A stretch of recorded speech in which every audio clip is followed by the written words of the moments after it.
Hej børn. I dag så skal vi lære at bruge Google Docs. Det foregår ved, at I skal følge instruktionerne i den her video. I kan til hver en tid pause ved at trykke på skærmen, hvor de her billeder kører. God fornøjelse. Når du sidder ved computeren, så skal du trykke på den knap lige der. Det er tænd-knappen. Når computeren er klar, så får I en skærm, der ser sådan her ud. Nu er det, I skal til at trykke på de tre knapper.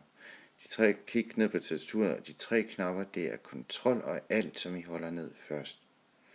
Når I har holdt dem nede, så skal I trykke på del.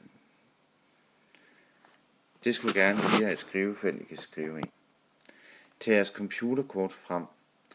På jeres computerkort, så står øverst jeres navn, og så nedenunder står det jeres brugernavn. Det er det brugernavn, I skal bruge først. Skriv brugernavnet lige her.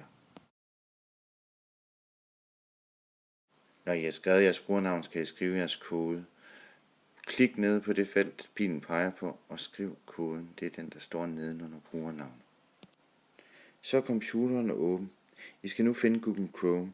Google Chrome ser sådan her ud, men den behøver ikke at være det sted på skærmen. Klik på den hurtigt 2 gange. Der åbner et vindue, der ser sådan ud. Oppe i toppen er der nærmest nogle sider, der sidder oven på hinanden. Der er 4 af i alt. I skal trykke på nummer 3, den som pilen peger på. Så åbner der en side, der ser sådan her ud. I skal nu finde jeres computerkort frem igen og skrive brugernavn og koden, som vi har gjort det før.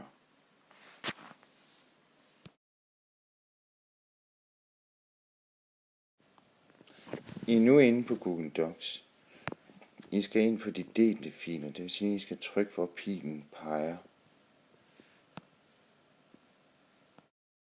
Så kommer I ind på den her side. I skal trykke på 1-tallet, eller på det blå lige ved siden af.